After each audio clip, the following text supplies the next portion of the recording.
Et normalement, on valorise ça. Tu ne vas pas avoir une statue d'un gros. Tu ne vas pas avoir une statue d'un mec en méforme. On n'aura pas de statue d'un mec qui pousse un caddie. Et moi, au Japon, je mangeais quasiment comme en France, tu vois. C'est-à-dire que j'allais faire mes courses et bah, je prenais de la viande, des légumes et je faisais mes plats à la maison, etc. Et quand je mangeais dehors, par contre, là, je me foutais en l'air, quoi. Tu vois, je mangeais pizza, burger, etc. Mais tu sais, tu es jeune. Bon, bah, Yes. Slim, c'est la deuxième partie de cet entretien. Et parce que la première fois, c'était vraiment autour de ta progression, bien évidemment, de toutes ces outils, cette notion de discipline euh, très importante dans la progression. Là, on va s'attarder sur l'alimentation et l'entraînement et voir un petit peu comment les deux ont matché pour toi au fil de ton évolution. Mais je voulais rappeler une chose, c'est que la dernière fois, quand on s'était eu, donc il y a quelques semaines en arrière, tu étais à Tulum, au Mexique, et il me semble que tu as bougé là. Tu es où là? Je suis à Malte. On se déplace de. En fait, l'idée, c'est un épisode, un lieu. Voilà, c'est ce qu'on n'a pas dit aux gens, mais normalement, un épisode, un lieu différent. Donc, dès que j'enregistre, il faut que je sois dans une nouvelle capitale. Mais oui, je me Ok. suis déplacé ici pour bah, plein de raisons, notamment liées à l'alimentation et à l'entraînement. Donc, c'est le parfait sujet, on pourra l'aborder. Parce qu'en Europe, on mange mieux qu'en Amérique latine. Voilà, je le dis. Ah bah ouais, tiens, bah dis-le justement, pourquoi exactement au Mexique? Qu'est-ce que tu as trouvé comme inconvénient par rapport à Malte, là, par exemple? Bah, honnêtement, sur la partie alimentation et entraînement, c'était, bah, je pense, le gros de ma décision de partir du Mexique. Et au final, enfin, comme toujours, ce n'est pas le Mexique que j'ai expérimenté, c'est Tulum. Et en plus, dans un moment particulier qui était la saison basse. Donc, il n'y a pas beaucoup de gens, etc. Mais malgré ça, c'est vrai que là-bas, j'ai vu qu'il y avait une difficulté de trouver des aliments de qualité. Tout est blindé d'OGM, de sucre en excédent. Il ne faut pas oublier, c'est un des pays où il y a le plus haut taux d'obésité dans le monde et tu le vois rapidement dans la population, même dans cette petite pampa de Toulouse. Compliqué de trouver des magasins bio, organiques, etc. Et puis après, il y a une lenteur extrême du Mexique. Là, ça va faire cliché, mais je vous assure, tu rentres dans un café et ta commande, elle arrive en 45 minutes. Tu vas le lendemain dans le même café, la moitié du menu a disparu. Maintenant, ils n'ont plus le jus, ils n'ont plus ça, ils n'ont plus ça. Bref. Donc tout ça, c'est des inconvénients qui, pour moi et mon mode de vie qui est assez intense et j'aime que les choses fonctionnent et fonctionnent vite. Ben, c'est vrai que c'était une pénibilité supplémentaire, c'est une charge mentale supplémentaire.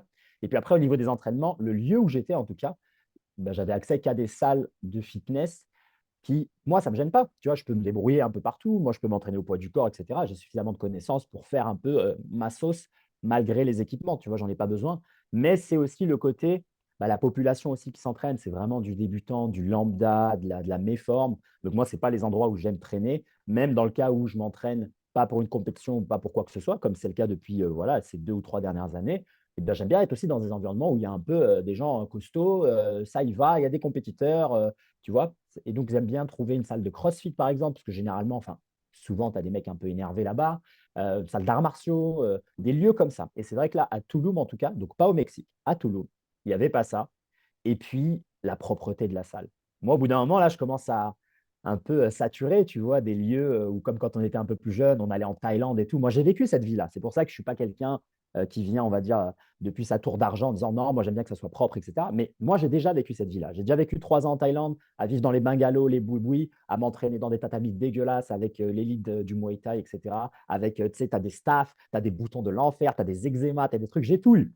Donc, j'ai fait cette aventure-là dans ma jeunesse. Mais là, c'est vrai que j'aime bien aller dans un lieu où, bah, tu vois, c'est suffisamment nettoyé, suffisamment propre, et puis tu peux t'entraîner tranquillement. J'aime pas aussi le côté, les salles de fitness qui te cassent les couilles quand tu es torse nu, quand tu t'entraînes pieds nus, etc. Et généralement, le CrossFit, c'est ça qui est bien, c'est qu'ils s'en battent les steaks. Ils te laissent t'entraîner comme tu veux, faire du bruit aussi. Même ici à Malte, j'étais dans une salle un peu fitness où le mec, il est passé de ah, ça a l'air d'être un gérant de salle sympathique à quelqu'un d'obsessionnel, névrosé, avec plein de tocs, où le mec venait à chaque fois, je faisais un son, tu vois. Ah, excuse-moi, il y a des clients aujourd'hui, il ne faut pas trop crier, tu vois. Je dis, mec, gros, je suis en train de soulever une charge, c'est normal, laisse-moi respirer, laisse-moi exprimer. Je ne suis pas en train de faire du bruit pour gêner l'autre.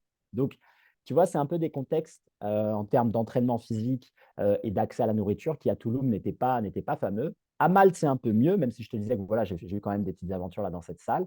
Mais là, j'ai trouvé un autre lieu où tu peux t'entraîner tranquille. J'ai trouvé une salle de CrossFit où là, c'est bon, hein, tu vois, c'est toujours à la cool le CrossFit, c'est ça qui est bien. Et puis souvent, ils ont des anneaux, des sleds, Moi, j'aime bien un peu ce genre d'équipement. Tu vois même des Monkey Fit, etc. Donc, tu peux travailler différentes choses. Et puis, personne ne te regarde bizarrement et ils sont ouverts au fait que tu fasses de la marche du lézard, du macaco, de la capoeira. Ils s'en foutent. Ils trouvent ça fun.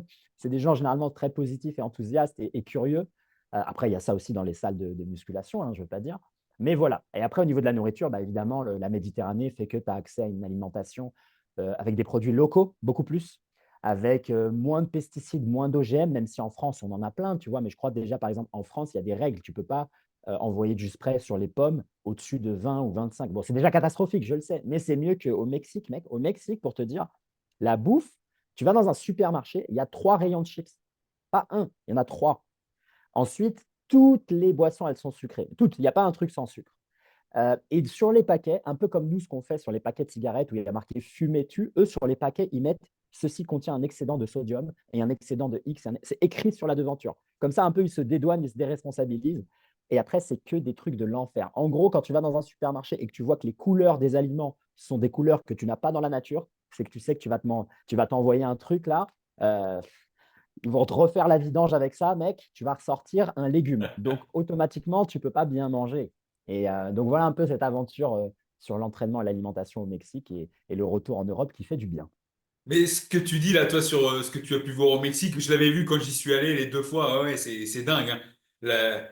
L'obésité et cette malbouffe qui est présente. Alors, il y a cette ambivalence, tu vois, ce contraste, j'ai envie de dire, entre une population plus qui est vraiment locale, qui est dans l'alimentation naturelle, et dans le même temps, l'accès à tout ce qui est hyper sucré, hyper salé, hyper transformé, qui est très lié, tu sais, à cette explosion de la croissance des pays qu'avant on appelait en voie de développement et qui ont bénéficié d'une croissance soudaine. Je pense au Mexique, mais je pense aussi au Brésil où j'ai pu rencontrer ça, où tu rencontres beaucoup de gens qui, bah, de par cette croissance et ce gain de masse monétaire, eh ben, on sombrait dans la surconsommation et pas la consommation de bonnes choses, en l'occurrence, qui a fait que ça a perturbé complètement l'équilibre au niveau de la santé, du physique et autres. Et après, pour rebondir sur ce que tu dis sur les salles, ouais, ouais, ben, pareil, j'étais militaire, j'étais plus jeune, entraînement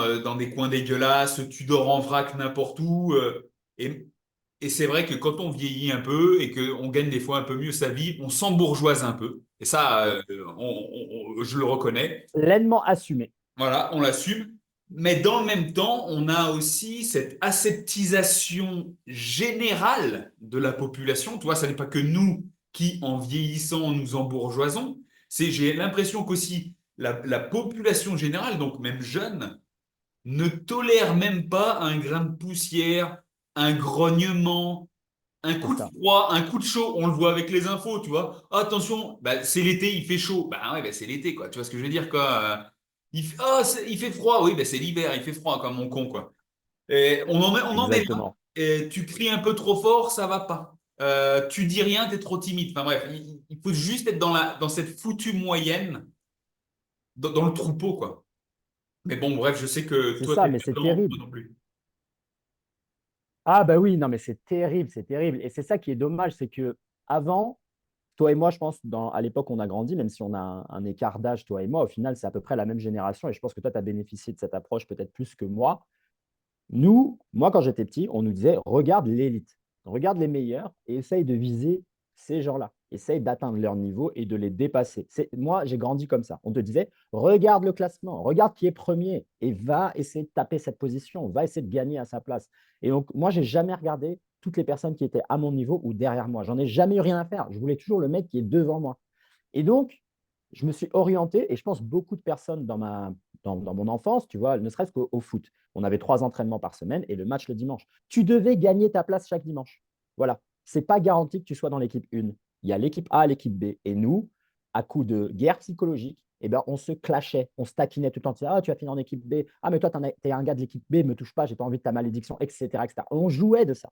Et ça nourrissait ce côté compétition saine, confrontation. Et à chaque fois, à la fin, tu gagnes. Quand c'est le vendredi et c'est le dernier entraînement, c'est le soir et tout le monde est assis par terre et que tu as l'entraîneur qui sort la feuille de match qui dit bon, voilà qui va jouer à telle position ce dimanche. Même toi, si tu sais que chaque semaine tu es dans la une, tu as quand même un petit coup de stress, tu vois. Tu as un petit coup de flip, tu te dis putain, j'espère que là c'est moi.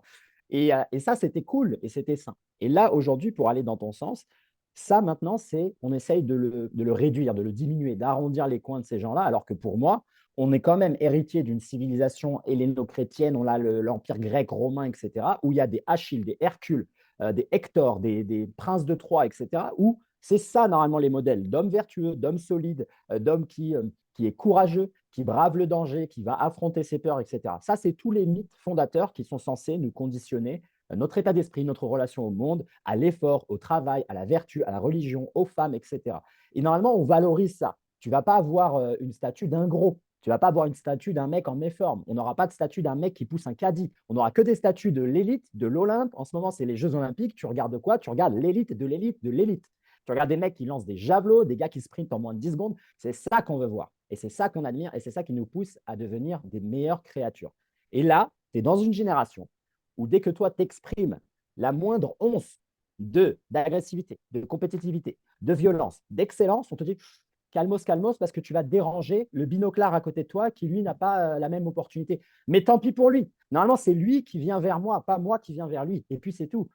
Sinon, c'est le fameux nivellement par le bas. Et comme tu l'appelles très justement, cette norme qui est absolument putride, nauséabonde et toxique et qui ne nous amène pas à nous améliorer en tant qu'individu et en tant que collectif. On ne va pas compter sur ces gens-là pour trouver des solutions aux problèmes qu'on a en ce moment, que ce soit écologiques, sociétaux, économiques, etc. C'est les gens qui se butent, les gens qui veulent aller plus loin, les gens qui mettent la double dose d'efforts, les gens qui vont travailler, les gens qui se lèvent le matin. Pourquoi on ne valorise pas ces gens-là? Et ce n'est pas ces gens-là qu'on met sur un piédestal. Moi, je préfère ça. Je préfère voir ces gens-là, pas le reste, tu vois. Ouais.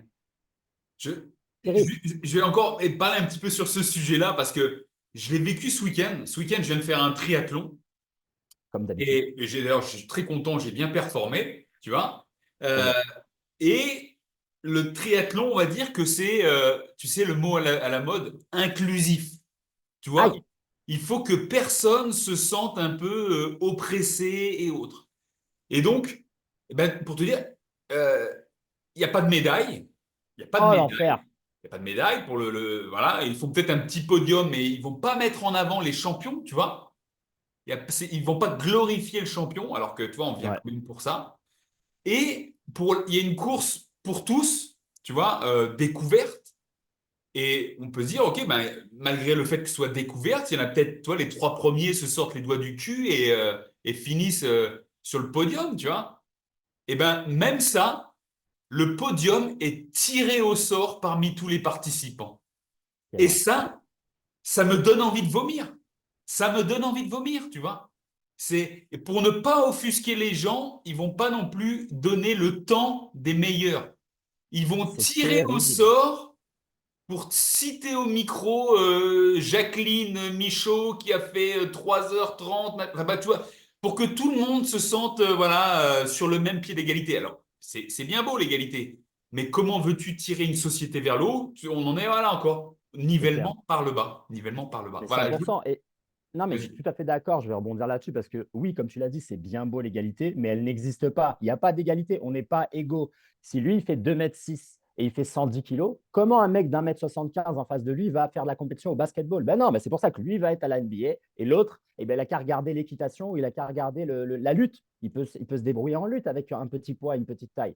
Et c'est ça qui est terrible. Et là, ce que tu dis, l'histoire des médailles, de ne pas avoir de médailles, de tirer au sort le classement, moi, je vais te dire en quoi même c'est encore plus dommageable, même pour les faibles et les fragiles, c'est qu'en fait, tu ne leur donnes même pas à eux une opportunité de s'améliorer. Et fondamentalement, quand tu leur parles un à un à toutes ces personnes-là, eux, pourquoi ils choisissent ce type d'épreuve? C'est aussi pour se challenger. Ils ont un désir en eux, même si c'est une toute petite étincelle, de croître et de s'améliorer. Et donc, quand eux, tu leur donnes par tirage au sort le podium, maintenant, tu es en train, même à eux, de les inhiber. Donc, non seulement l'excellent, tu le castres, tu vois, tu enlèves toute masculinité totale, mais en plus, celui qui était là, qui se disait, voilà, j'ai pris mon courage à deux mains, ça fait 5 ans que j'y pense, je fais enfin mon premier marathon, etc.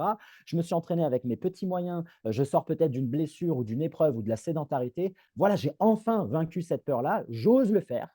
Et maintenant, je ne suis même pas apprécié à ma juste valeur.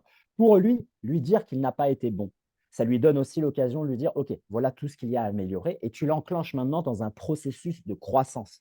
Au lieu directement de lui faire sauter les 15 ans qu'il aurait dû mettre dans sa pratique physique pour y arriver, Maintenant, en fait, tu lui coupes aussi l'herbe sous le pied. Maintenant, pourquoi ce mec-là, il va vouloir faire plus d'efforts? Parce que là, il n'a rien foutu ou bien il l'a fait à son niveau et il est déjà récompensé. Alors, à quoi ça sert? Donc là, maintenant, tout le monde est perdant.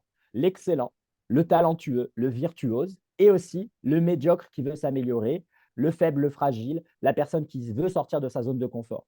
Et en essayant, comme tu le dis si bien, d'égaliser un peu tout ça, de normaliser et d'aseptiser le tout, en fait, tout le monde est perdant. Et la société, elle reste à l'état où elle est, et je dirais même, en fait, elle diminue.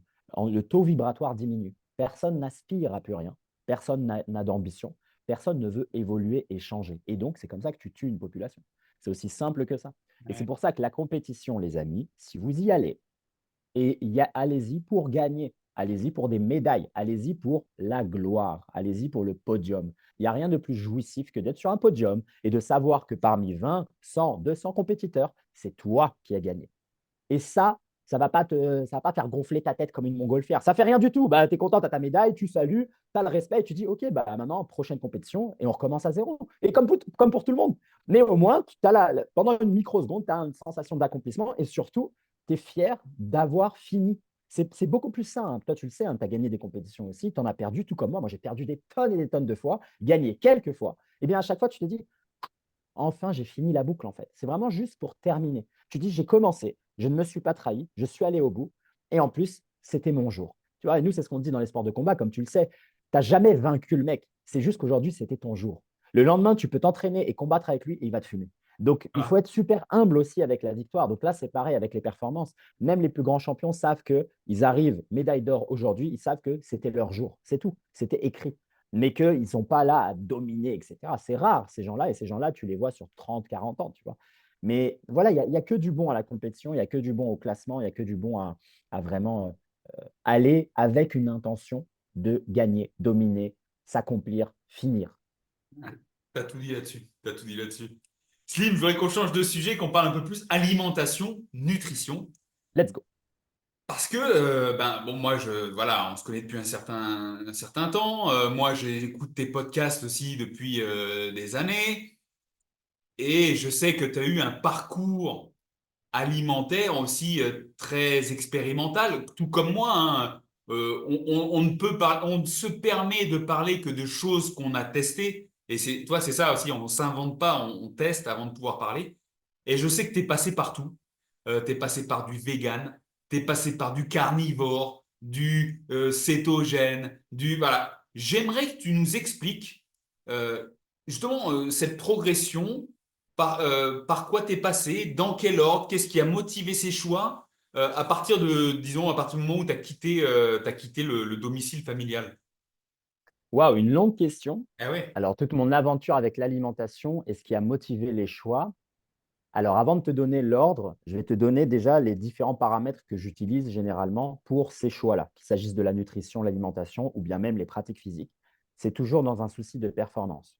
Donc ça, c'est important parce que ce n'est pas pour la santé et la longévité. Comme ça, les personnes qui vont écouter ça ne vont pas émuler ce que j'ai fait. Moi, c'est uniquement dans un souci de performance, performance sportive, athlétique et artistique, ce qui est pour moi, et je pense que tu seras d'accord, loin de la santé.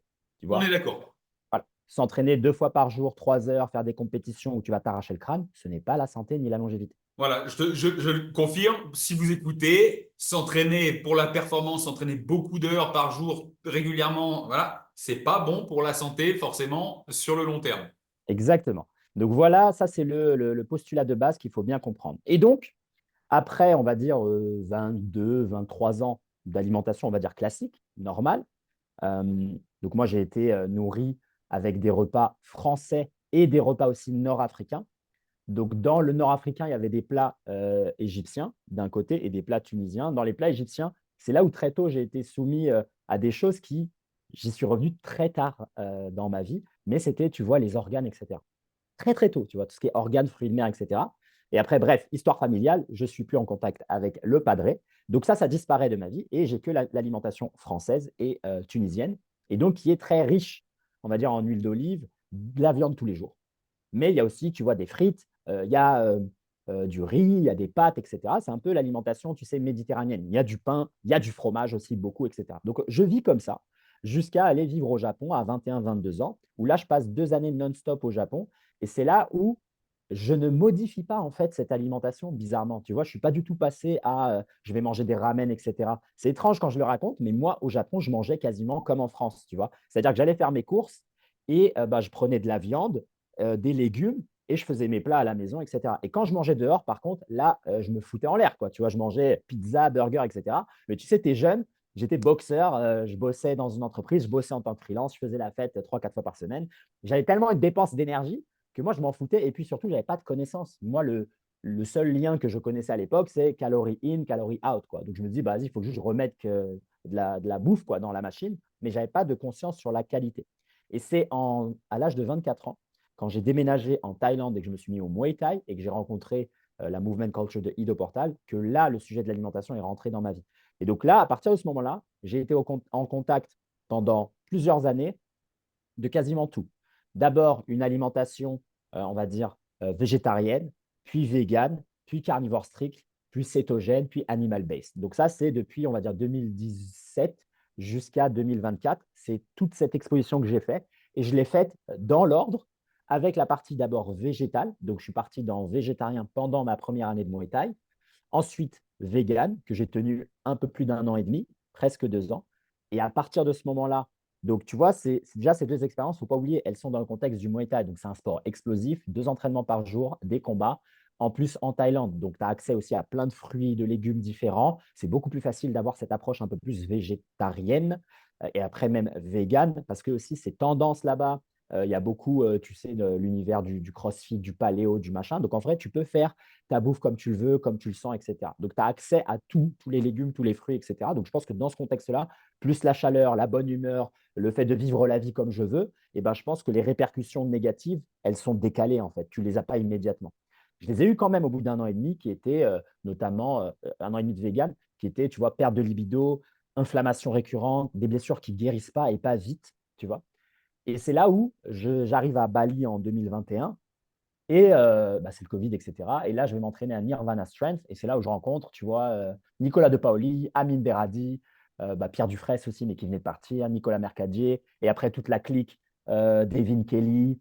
Il y avait qui? Il y avait Dom, Nelly, etc. Et ça, c'est toute l'ambiance un peu carnivore, euh, élèves, ou on va dire, qui suivent un peu les enseignements, même de Keegan Smith, de Paul Saladino, etc. Donc moi, j'arrive là-dedans, et comme juste avant, donc en 2020, moi, je préparais mon dernier combat de Muay Thai, et je me blesse à la coiffe des rotateurs. Après, je vais en Europe, et après, je passe à Bali. Et donc là, je me dis, bah, tu sais quoi, il n'y a plus de Muay Thai, il n'y a plus d'arts martiaux, tout est fermé parce que c'est le Covid. Eh bien, prenons le temps de maintenant développer les choses que moi, je n'avais pas développées dans mon corps, qui était le tirage et la force du haut du corps dans la partie tirage. Donc là, je passe carnivore, direct. Tu vois, du jour au lendemain, bam, je passe carnivore, carnivore strict, et je fais un cycle de force pendant 6 mois, au bout duquel je gagne genre 6-7 kilos de muscle, j'ai des tractions à une main, etc. À partir de ce moment-là, c'est là où, boum, je remets en question le carnivorisme strict et je passe vers cétogène et après animal-based depuis 2 ans, on va dire. Voilà. Donc là, maintenant, je suis animal-based, c'est-à-dire une alimentation à dominante animale, même si ma pratique physique, j'ai quitté le monde de la force, je suis retourné à quelque chose un peu plus poids du corps. J'ai réintroduit de nouveau les arts martiaux l'an dernier, en 2023, mais vraiment ponctuellement. J'ai beaucoup réintroduit la danse, beaucoup réintroduit le mouvement. Et donc là, maintenant, ma pratique physique, elle est, on va dire, dans calisthenics, euh, peut-être mouvement, tu vois, donc idoportal, etc. Danse, quand je le peux. Et puis, c'est un peu conditionnement physique, on va dire général, plus quelques petites choses spécifiques pour réparer les blessures. Et donc là, je maintiens l'alimentation à dominante animale. Donc, toute cette aventure, pour aller dans le deuxième point de ta question, elle m'a fait me rendre compte de plein de choses. Quand Deuxième même. partie de la question, donc excuse-moi, on a une petite coupure inopinée.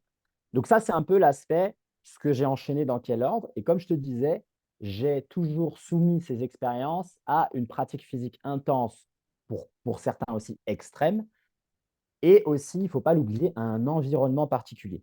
C'est pour ça que là, dans les choix alimentaires, encore une fois, moi, je recommande à personne de faire ces essais-là, parce que vous oubliez certainement l'environnement. C'est-à-dire que quand tu es en Thaïlande, et après en Indonésie, au Brésil, euh, en Suisse, ou dans des pays où il y a beaucoup accès à des nourritures différentes, de la nourriture de qualité, et surtout que tu as les finances pour te permettre de faire ça et d'acheter tout ça, c'est là où tu peux réellement explorer. Tu vois, quand j'étais carnivore strict là, à Bali en 2021, j'avais quasiment 1 kilo de viande par jour. Tu vois, tu ne l'achètes pas si tu n'as pas d'oseille. Pareil, quand j'ai fait mes sessions animal-based, ou même là, la Time Chamber, etc., il faut avoir de l'argent pour dépenser dans tout ça. Mais je te dirais, pareil, vegan et végétarien, tu vois, si tu veux acheter des vrais trucs de qualité, sachant que toutes ces expérimentations, donc depuis 2017 jusqu'à 2024, jusqu'à maintenant, zéro complémentation.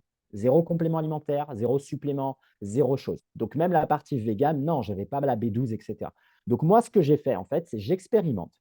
Et j'expérimente volontairement aussi sans complément, sans aide externe, parce que je me dis, si j'ai besoin de complément, c'est que l'alimentation, elle n'est pas complète. Tu vois, qu'elle ne m'apporte pas tout ce dont j'ai besoin. Et donc, j'ai préféré faire moi-même le test en me disant, ben voilà, quelle est la limite du vegan, du végétarien, du ça, du ci, du ça, avec l'aspect, si je ne peux pas le maintenir n'importe où dans le monde, c'est que ça ne compte pas. Si je ne peux pas le maintenir sans complément alimentaire, bah, ça ne compte pas. Si je ne peux pas le maintenir avec des moments où je fais des compétitions extrêmes et des moments où je ne fais pas de compétition, bah, c'est que ça ne compte pas. Et ensuite, à mesure que j'ai fait toutes ces expérimentations, évidemment, tu t'éduques. Tu es aussi en contact, j'ai été en contact de nutritionnistes professionnels, d'athlètes de haut niveau, etc., ou d'experts. Et donc, au bout d'un moment, tu crées ta propre philosophie. Et c'est là où rentre dans les différentes catégories pour après être capable d'en sortir. Maintenant, je sais que mon approche de l'alimentation et de la nutrition, j'utilise des paramètres comme il faut que ça soit de saison, il faut que ça soit local, bio, organique, il faut que ça soit à dominante animale, il faut que je sache aussi comment les animaux ont été traités parce que j'ai une petite conscience là-dessus également. Et il faut que je puisse le répéter partout dans le monde et que si, par exemple, je me dis j'ai envie d'être vegan, mais que si je suis en hiver en France, je vais manger que des patates douces ou de pumpkin pendant 3 mois, ben, je ne vais pas m'en sortir. C'est que ça ne marche pas ce truc-là, tu vois, point barre. Et donc, je me dis voilà. Et donc, moi, la conclusion que j'ai eue, c'est en arriver un peu avec tous ces paramètres et le dernier étant la génétique, la mienne, tu vois, en sachant que voilà, moi, j'ai un héritage culturel qui est nord-africain, tribu des Amazis, et donc, ce n'est pas des gens qui vont manger soit beaucoup de carbs, pain, etc., beaucoup de riz et pâtes, etc. Tu vois. Il y a une grosse dominante animale, il y a beaucoup les laitages, les trucs comme ça. Donc, moi, j'essaye de combiner tout ça, tu vois. Il y a la conscience un peu de ta génétique, mais sans aller dans le truc geek, tu vois. Je n'ai pas besoin de savoir mon génome, simplement bah, ton ethnie générale, là aussi où tu as été conditionné, tu vois, en France, etc. Et de saison locale, bio, organique, et au maximum sans endommager les animaux, etc. Quand je le peux. Mais quand je ne peux pas, je mange parce que je dois manger, c'est mon carburant. Tu vois. Moi, ça me va de répéter le même repas tous les jours si ça m'apporte tous mes nutriments et si ça me permet de performer. C'est pour ça que je le dis, c'est un souci de performance. Moi, personnellement, j'en ai rien à foutre du goût, des épices, des choses comme ça. Quand je vais au restaurant avec des amis, toi, Pierre, etc., on se claque le beignet parce que c'est bien, tu as un chef qui cuisine pour toi. Mais crois-moi bien que chez moi, c'est une poêle, c'est tac, tac, gauche-droite et c'est bon, je le mets dans ma bouche. J'ai pas besoin, moi, il ne faut pas que ça prenne du temps. Donc, il y a aussi toutes ces préoccupations pour les gens qui vont s'intéresser peut-être à essayer tel ou tel type d'alimentation. Attendez, les amis. Moi, je ne veux pas que l'alimentation, ça soit mon projet de vie. Tu vois, je n'ai pas besoin d'y réfléchir 10 ans. D'accord. C'est du carburant comme la lumière du soleil, comme la pratique physique, comme la respiration, etc. Donc, tu fais au mieux pour l'avoir tous les jours dans des quantités et en qualité qui sont nécessaires et adaptées à ton mode de vie. Tu vois, manger 1 kilo de viande par jour pour quelqu'un qui s'entraîne jamais, et qui, enfin, ça n'a pas de sens, tu vois. Mais si tu t'entraînes 4 heures, si tu te fumes, tu es constamment actif, tu bouges tout le temps, etc., tu fais des gros entraînements et que tu as du haut niveau, bah oui, peut-être pour ce mec-là, ça aura du sens. Tu vois, tout comme le mec qui est ultra cétogène, qui mesure sa glycémie tout le temps, etc., et que c'est un athlète de haut niveau. Oui, pour lui, ça a du sens d'avoir ça, tu vois. Mais si toi, tu es un lambda, déjà, enlève les produits transformés, mange moins et tu t'en sortiras très bien, tu vois. Et une alimentation brute, voilà les conseils de l'alimentation. Mais voilà pourquoi je te disais que toute cette aventure-là, elle est à prendre en compte dans le contexte qui était le mien, dans les environnements qui sont les miens, et aussi dans la capacité financière qui était la mienne, et je dirais même dans ton intérêt et ta curiosité. Il y a des gens qui n'en ont rien à faire. Donc, je ne vais pas leur dire quoi manger si le mec, il n'en a rien à faire. Donc, voilà un peu le résumé de tout ça. Très bon résumé et très bon rappel que tu as fait, hein, de dire de tout remettre dans un contexte particulier, bien évidemment. Je ne pourrais qu'appuyer le côté de l'individualisation, d'ailleurs, pour ceux qui nous écoutent, hein. Si vous savez pas où vous en êtes, eh ben, n'hésitez pas à faire appel à quelqu'un en particulier pour vous aider pour l'alimentation. Je suis là au cas où. Mais pour revenir vraiment dans le détail après de ce que tu as fait, parce que ça va nous donner aussi des indications, même si tu l'as fait dans un contexte global. Ben oui, effectivement, quand tu as fait végétalien, enfin, végétarien, vegan, ben comme tu l'as dit, tu es en Thaïlande, il y a accès à beaucoup de végétaux toute l'année, tout le temps. Ben c'est facile. C'est facile. Tu es dans une zone géographique où c'est pas trop cher non plus de C'est ça. bien s'alimenter. Et quand je vois ça avec ta zone géographique et que je vois des véganes, végétariens en France, en Europe, qui vont dépenser des milliers des cents et tout, et se focaliser beaucoup sur des aliments transformés qui vont être certes véganes, végétariens, mais c'est transformé, on est loin du compte, tu vois. Euh, J'aimerais juste que tu nous parles justement de cette période végétarisme, vegan, mais c'est surtout comment tu l'as vécu de ce passage de omnivore, tu débarques en Thaïlande, tu t'impliques vraiment beaucoup dans le Muay Thai, tu as un changement alimentaire, ça a duré, on va dire, 2 3 ans, ce type d'alimentation. Ouais. Ouais, quelque chose comme 2 ans et demi, 3 ans, ouais. Voilà. Et tu dis qu'à la fin, bah, potentiellement, t'as pu ressentir des symptômes, ce que je conçois, parce que forcément, tu arrives avec la jeunesse, déjà C'est l'énergie de la ça. jeunesse, et ensuite, ben, on sait qu'il y a des choses, des nutriments qu'on stocke, mais qu'au fur et à mesure, on les perd, et donc les symptômes apparaissent plus tard. Comment tu t'es senti dans cette transition? Comment ton corps a évolué? Est-ce que tu as perdu du poids? Est-ce que tu as ressenti des choses différentes? Et comment ça s'est passé dans le temps, là, sur ces 3 années? Alors, le point de départ, c'est moi, comme je suis dans le Muay Thai et que j'avais mon alimentation omnivore, et je te dis, on va dire, pas spécialement clean, tu vois, genre je me mangeais des gâteaux, des petits trucs et tout. Comme d'ailleurs, une majorité de combattants, comme tu le sais, tu vois, on est tous un peu accros au sucre et aux choses comme ça. Enfin, c'est récurrent. Et donc, j'arrive, je quitte Koh Phangan, qui était le premier lieu où je m'entraînais, pour Phuket. Et là, à Phuket, Soi Tayed, c'est là où tu rencontres le vrai haut niveau, notamment en 2017, avant que ça soit beaucoup plus populaire comme ça l'est maintenant. Là, tu avais, tu vois, les Peter Yan à l'époque, tu avais les Valentina Shevchenko, etc. Donc, tu as quand même un peu l'élite. Et moi, je me dis, j'ai un souci qui est, il faut maintenir le poids. Tu vois, il faut que je reste bas. Et même si moi, je me dépense énormément et génétiquement, je ne stocke pas beaucoup de gras, je me dis, qu'est-ce qui pourrait améliorer ce côté, arrêter de faire, tu vois, plus de 3 kilos et les perdre. Sachant que moi, j'ai jamais fait des trucs violents comme des grosses déshydratations, etc. Parce que mon corps, il est littéralement conçu pour ce climat. Et la pratique physique, elle est conçue parfaitement pour ma génétique, tu vois. Donc, j'ai jamais eu à faire des trucs terribles comme certains combattants de MMA ou d'autres combattants de Muay Thai. Mais en discutant avec des amis, je me dis, tiens, là, j'en vois quelques-uns qui passent végétariens et ils me disent, mec, je perds du poids, j'arrive à rester sec, sec, sec quasiment tout le temps, j'ai plus à faire le yo-yo. Donc je me dis, ok, c'est la raison pour laquelle j'essaye. Ce n'était pas du tout des consciences animales, etc., ni même, on va dire, de la connaissance technique sur les nutriments, etc. Comme je te disais, moi j'étais, et je le suis toujours, c'est juste pour la perf. Qu'est-ce qui va faire améliorer ma perf?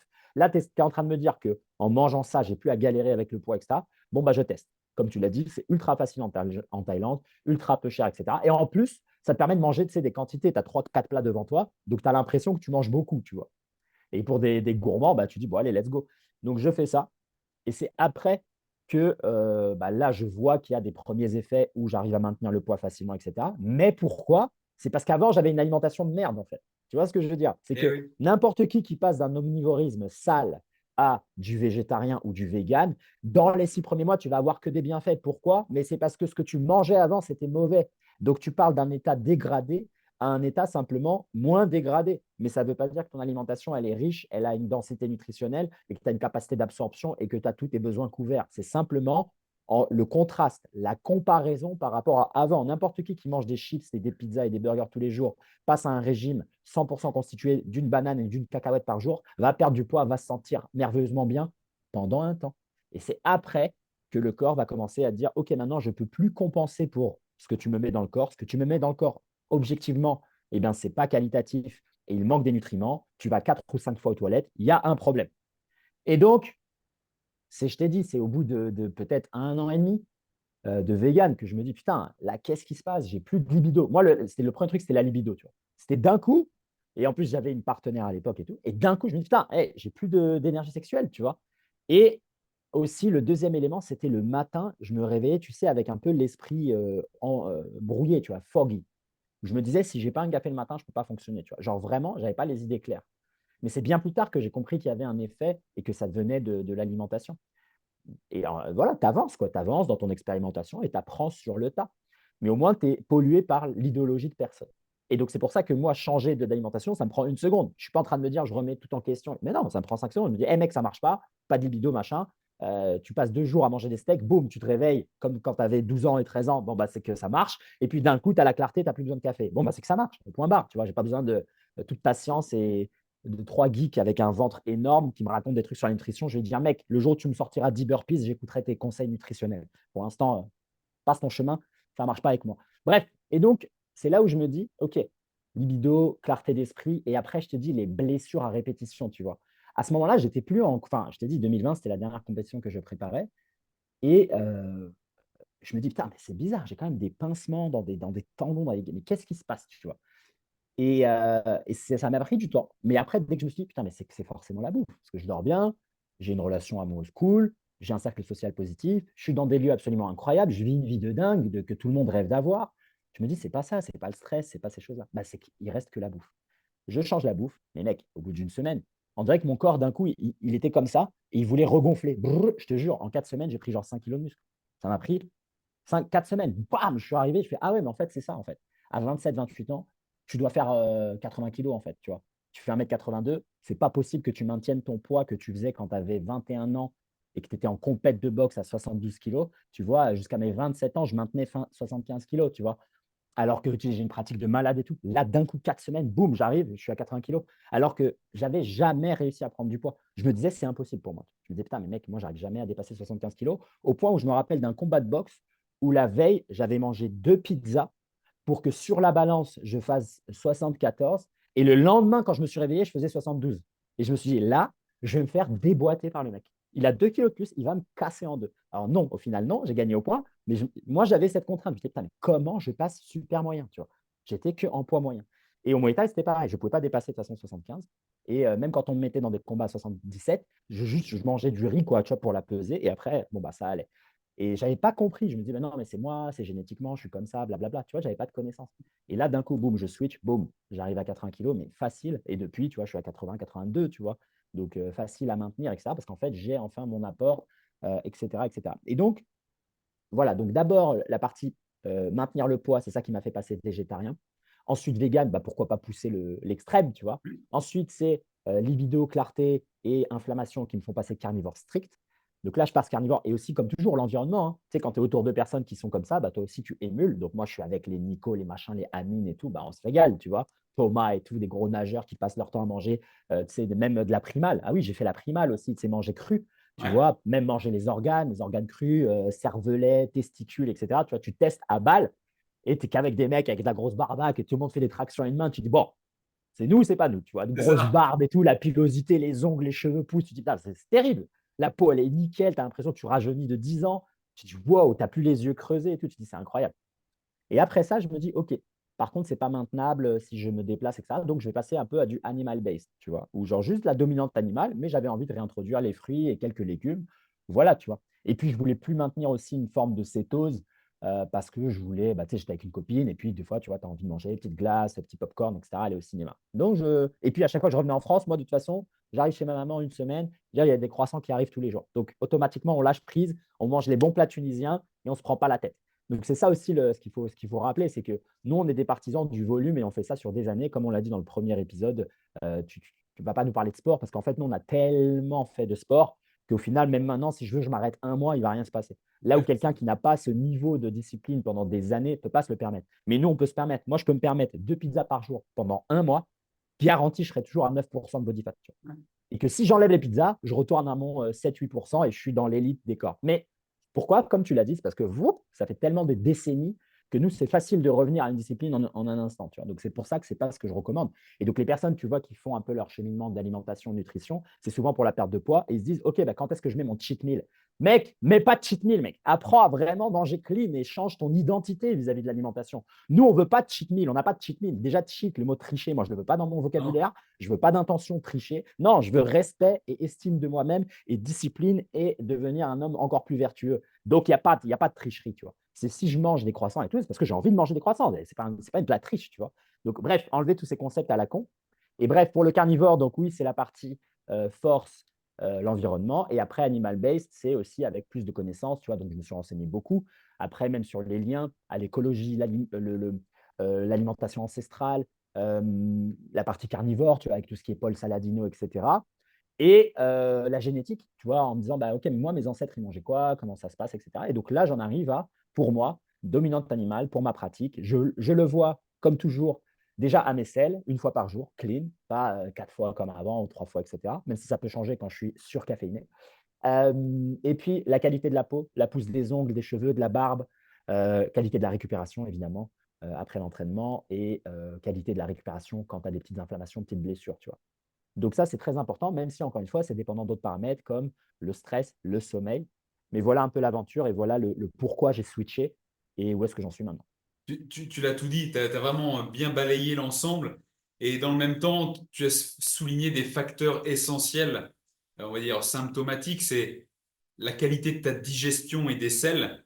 Parce qu'en fait, ça va te donner l'information de comment ton corps traite l'information. Puisqu'il ne faut pas oublier que les aliments ne sont que des sources d'information dont ton corps va se nourrir ou pas. Et si ton corps est un peu détraqué, c'est diarrhée, tu te vides, voilà, ben, il ne va pas capter cette information pour la transmettre à nos cellules pour progresser, récupérer et autres. Donc ça, c'est vraiment important d'avoir souligné. Pareil, la qualité de la repousse des cheveux, qualité des cheveux, les ongles, la dureté des ongles, comment ça pousse et tout, la qualité de la peau. Ça, c'est des facteurs qu'on néglige. On est plus Les maintenant dents, aujourd'hui, les dents, voilà. On est plus à se mettre des shampoings lissants et tout, se faire les ongles et un gommage de la peau plutôt que dire attends, c'est plutôt ce que je mets dans mon corps qui va définir ce c'est qu'on clair. appelle les phanères, Phaneres, pour si vous voulez regarder, pour augmenter votre vocabulaire. Eh bien écoutez, ça, les cheveux, la peau et tout, c'est énorme. Slim, par rapport à tout ce processus dans l'alimentation, il y a aussi quelque chose que j'avais retenu dans tes podcasts, c'est aussi le timing nutritionnel, parce que je sais que tu as été... Ah oui! eh oui, parce que tu Comment as j'ai quand esquivé même ça? Je été suis un ouf, moi. partisan de Mais jeûne bien sûr. intermittent, one meal a day, donc un seul repas par jour. Est-ce que ça aussi, tu pourrais nous parler de ça? Ça m'intéresse beaucoup. Et ça Ah! intéresse beaucoup de gens, ça. Merci beaucoup le Julius, parce que c'est vrai que je me suis concentré sur ce que j'ingérais, mais j'ai oublié de te parler de toute cette période-là. Et c'est là où mon parcours aussi avec l'alimentation, il est extrême, parce que je testais différentes choses, donc différents modes alimentaires, mais aussi, comme tu l'as dit, différentes time restricted feeding, tu vois, différentes tranches de temps, en plus de la carrière ou des carrières athlétiques à très bon niveau. Et donc ça, c'est pour ça que c'est à prendre en compte. Moi, quand je commençais le Muay Thai, c'est à ce moment-là que j'ai quasiment aussi commencé le jeûne intermittent. Donc, j'ai commencé avec le 16-8 et après, rapidement avec le OMAD, donc un repas par jour que j'ai maintenu pendant 3 ans, un peu plus de 3 ans, mais strict, tu vois. Donc, ça aussi, c'est à prendre en compte. Même quand je suis arrivé à commencer l'alimentation carnivore là, en 2021, j'avais un repas par jour. Tu vois, c'était un repas où j'avais 1 kilo de viande, 8 œufs, un truc comme ça, du fromage et c'est tout. Et c'était mon repas. Alors que j'avais mes 2 entraînements dans la journée et toute mon aventure entrepreneuriale comme d'habitude. Donc, ça aussi, c'est assez important pour aussi, je pense, la partie comment ça se fait que les dommages ils aient été décalés. C'est parce que tu avais aussi les bienfaits du jeûne, là, l'autophagie, etc. Et donc, les signaux qui m'ont permis de changer d'alimentation, de quitter complètement la partie végétale, etc., pour une alimentation dominante animale, il y en a beaucoup qui étaient masqués par le jeûne. Tu vois. En fait, le jeûne, parce que pendant cette phase, tu vois, tu manges un repas par jour, moi j'étais avec l'eau et le café. Et donc, en fait, je masquais beaucoup de signaux. Tu vois. C'est comme par exemple le café, ma relation au café, elle a beaucoup changé parce que aussi à l'époque où j'étais dans le Muay Thai, je masquais la fatigue du Muay Thai par le café. Mais parce que aussi j'étais dans une ambition aussi entrepreneuriale. Tu vois, en 2017-2018, moi, je faisais que du Muay Thai, tu vois. J'avais des clients en freelance, mais il me fallait de l'oseille. C'est pas avec les combats que tu vas gagner de l'argent. Donc, eh ben, je m'entraînais, tu vois. Donc, je faisais la même chose qu'un combattant normal, c'est-à-dire on a les 3 heures le matin, 3 heures l'après-midi, mais sauf que lui, il faisait des siestes entre. Là, au moins, je travaillais sur l'ordi. Mais c'était le café qui me faisait ça. Et donc, en final, dans toute cette aventure, j'ai repéré que le jeûne intermittent, les jeûnes prolongés aussi, hydriques, que j'ai fait régulièrement pour du mannequinat, pour du shooting, pour aussi de la perte de poids avant les combats. Donc là, je te parle de 4 à 6 jours sans aucun aliment, que de l'eau. Donc ça aussi, je l'ai fait régulièrement. Et j'en ai même fait un l'an dernier, après ma rupture amoureuse d'ailleurs, pour vraiment, boum, détox. J'ai fait 4 jours jeûne hydrique prolongé. Et donc tout ça, c'est vrai que ça masque les symptômes et ça masque un peu la réalité des choses. Donc je sais qu'il y a beaucoup de personnes qui sont dans une alimentation peut-être, on va dire, végétarienne, etc. Mais comme en fait, ils sont en train de jeûner, c'est comme si tu as ça qui tamponne, tu vois. Mais le jour où tu t'exposes à du stress plus important, ou bien tu changes de saison, tu changes d'environnement, tu changes de pays, etc., tu vas directement voir ce qui cloche. Et c'est ça, moi, que j'invite les gens à faire, quitter les dogmes, même celui du jeûne intermittent. Donc, moi, je l'ai eu depuis 2017 jusqu'à 2021. 2022, j'ai arrêté de jeûner, tu vois. Et donc là, je mange mes 2 repas. Donc, c'est entre guillemets du jeûne, mais c'est plus avec la montre, tu vois. Si là, demain, je sais pas, moi, ma copine me dit, viens, on prend un petit déj, je vais prendre un petit déj. Donc, je suis plus dans la même vibe. C'est juste que je mange de toute façon en nombre de fois, je mange moins parce que c'est l'habitude aussi du jeûne et que le matin, moi, je n'ai pas envie de manger, ça me fait perdre du temps par rapport au travail, tu vois. C'est beaucoup ça aussi. Quand tu as un rythme de vie qui est très intense et tu as envie de faire plein de choses, manger, c'est de la perte, enfin, entre guillemets, c'est de la perte de temps, surtout la partie cuisiner, faire la vaisselle, etc. Moi, pendant un an, je peux manger au restaurant tous les jours, tu vois. J'ai pas envie de cuisiner, tu vois. Donc là, j'ai de la chance, j'ai ma copine aussi qui cuisine de temps en temps et tout, mais crois-moi bien que moi, c'est facile pendant des 2 semaines de dîner et déjeuner en extérieur. Je préfère dépenser cet argent-là et après avoir tout le temps pour faire justement mon argent, m'entraîner, etc. Donc encore une fois, c'est pour ça que la liberté et la capacité financière, elle vient en compte. Parce que moi aussi, avec toutes les expérimentations que j'ai eues et les potes aussi qui faisaient ça, même là, les mecs que je t'ai mentionnés et tout, à Bali ou d'autres, et ben, c'est parce qu'en fait, on a de l'argent aussi pour faire ça. Tu vois, tu as de l'argent pour faire importer, par exemple, ta viande grass-fed, grass-finished d'Australie quand tu habites en Thaïlande, quand tu habites à Bali, quand tu habites au Japon.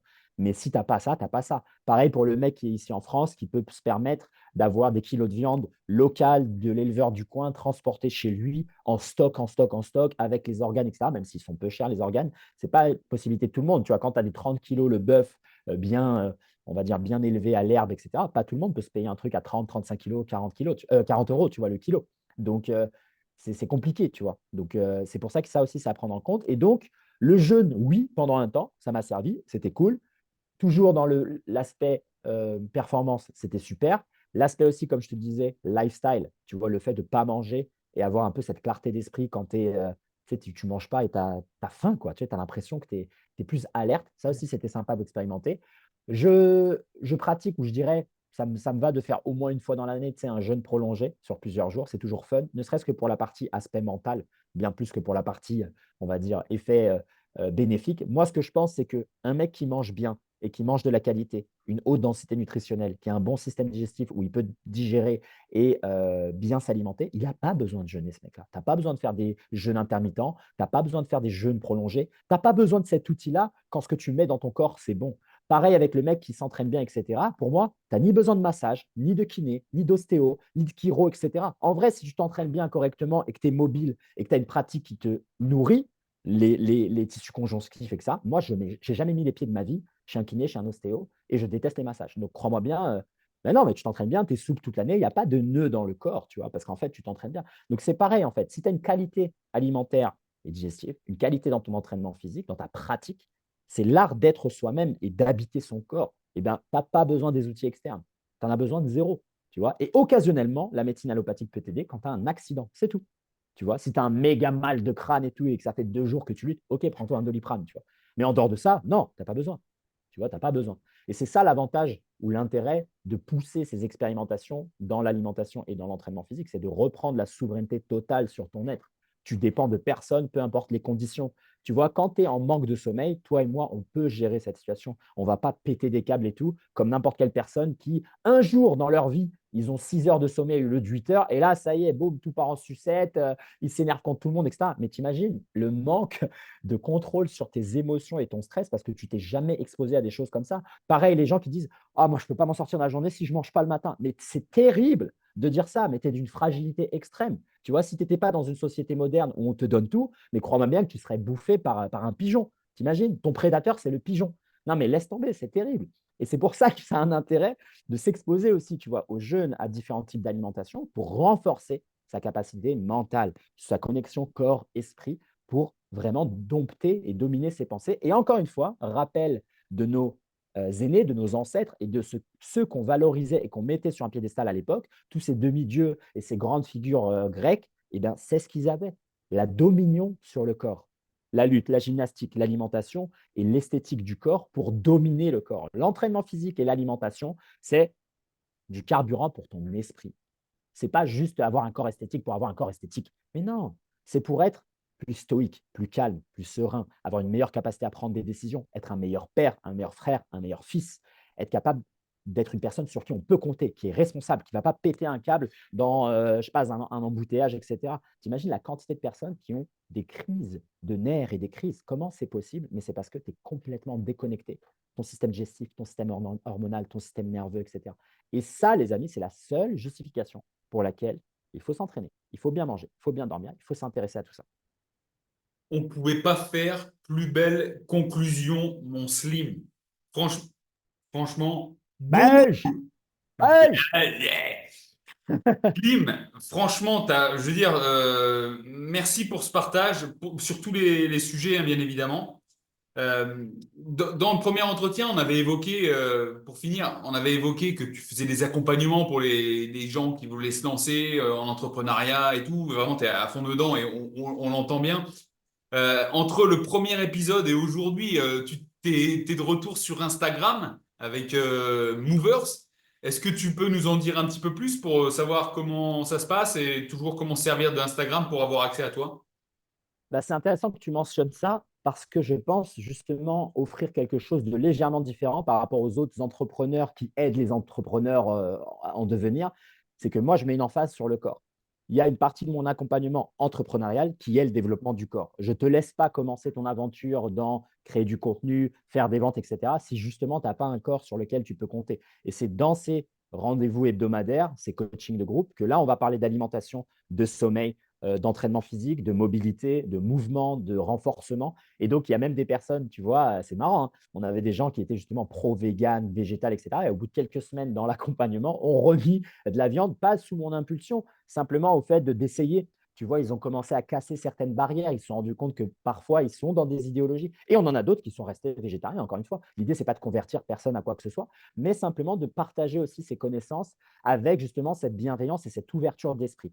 Essaye pour voir si toi, ça t'aide, ça te permet de mieux fonctionner. Et c'est pour ça que, pour moi, le paramètre le plus important, on va dire, qui te permet de jauger de ta santé, de ta réussite, de ton succès, c'est la performance. Arrêtez de tomber dans l'idée presque médicale de il me faut mes analyses sanguines et avoir tous les paramètres et essayer de monter les taux. Mais non, si tu te sens mal, si tu ne peux pas travailler mieux, plus, trouver quelque chose d'épanouissement, si tu ne peux pas dire non à des relations toxiques, de la distraction, etc., c'est que tu n'as pas le contrôle justement sur cette machine, tu vois. Et c'est que le pilote et le véhicule ne sont pas alignés. Et quand tu mets ça dans la seule priorité de ta vie, qui est de mieux performer sur tous les plans, et bien d'un coup, l'alimentation devient, OK, mais c'est un carburant. Donc, il faut que je dégage de cette idéologie si elle est néfaste à ma progression, le fait d'être une meilleure femme, un meilleur homme, etc., etc. Donc, voilà le premier point là sur la partie accompagnement. Et puis sur Insta, oui, retour sur Insta, movers.co, movers.co pour communauté. On peut me suivre, on peut suivre mes contenus. J'essaye de beaucoup bombarder sur la partie entrepreneuriat et de proposer un accompagnement qui est justement pour les personnes qui accompagnent. Donc, dans la santé holistique, dans la santé, nutrition, yoga, sport, etc. Donc, toutes les personnes qui veulent justement aider les autres, les aider à se transformer d'une quelconque manière, idéalement dans la partie corps, cœur, esprit. Tu vois, ça peut être un peu mindset, ça peut être naturopathie, ça peut être euh, crossfit, préparation physique, etc. Eh bien, moi, je les aide justement à développer un business autour de leur marque personnelle et d'être intègre, d'avoir une authenticité, d'avoir aussi des tactiques et des stratégies pour mettre les choses en place, vendre plus cher, mieux vendre, démarcher correctement, etc. Et arrêter de tomber dans de la consommation passive de cette plateforme. Donc, je suis là aussi pour mettre des pieds-bouches, mais il y a aussi beaucoup l'emphase sur le corps, comment considérer le corps, et que pour cette aventure entrepreneuriale, pour moi, elle est impossible à dissocier du corps.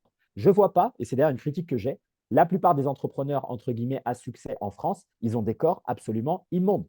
Si tu es une personne intelligente et tu te considères comme intelligent, comment se fait-il que tu n'aies pas eu l'intelligence de regarder la machine et de comprendre que cet outil-là, c'est l'outil de performance. Si tu veux mieux performer, même cognitivement, aie un meilleur corps, parce que le corps produit les pensées. Donc, si tu as des dérèglements hormonaux, digestifs, des douleurs lombaires, etc., comment veux-tu mettre toute ton attention dans un projet entrepreneurial, dans ta famille et tes enfants, dans ton épanouissement personnel, dans identifier les zones de blocage dans ta vie, les choses qui ne fonctionnent pas bien? Tu ne peux pas avoir une clarté d'esprit si tu as un corps de phasme ou obèse ou avec plein, ou tu es skinny fat, ou bien tu as des addictions alimentaires, des chips, etc. Et les personnes qui s'en sortent comme ça va être que temporaire. Même si pendant 10 ans, tu t'en sors et que tu as quand même un relatif succès, qu'est-ce qui serait passé si tu avais eu un corps de malade mental? Et bien, c'est ça aussi, la véritable exploitation du potentiel humain, comme tous ces mecs du dev perso le disent. Ces mecs, qu'est-ce qui se serait passé si tu avais eu un corps exceptionnel, mais tu aurais été un meilleur musicien, meilleur athlète, meilleur père, meilleur fils, meilleur businessman. C'est sûr à 100%, je veux dire, c'est logique. Et c'est là où, tu vois, on a complètement quitté la connexion corps-esprit qu'on avait avant avec les Grecs, les Romains, etc. Toutes les religions en parlent, tu vois. Traite bien ton corps. Tu vois, si tu es même croyant, etc., si tu es fait à l'image de Dieu, eh ben, respecte ce que le divin t'a donné. Tu vois, tout est dit. Je veux dire, c'est partout, peu importe la lecture. Donc oui, venez sur Instagram, suivez, envoyez des messages, n'hésitez pas à interagir. Et moi, je vous envoie des punchlines de l'enfer. Normalement, tu regardes mon compte, si tu le suis, c'est que tu as envie de changer. Sinon, c'est que c'est un peu trop dur pour toi. Voilà la vibe. Ça, je vous le garantis, je le suis forcément.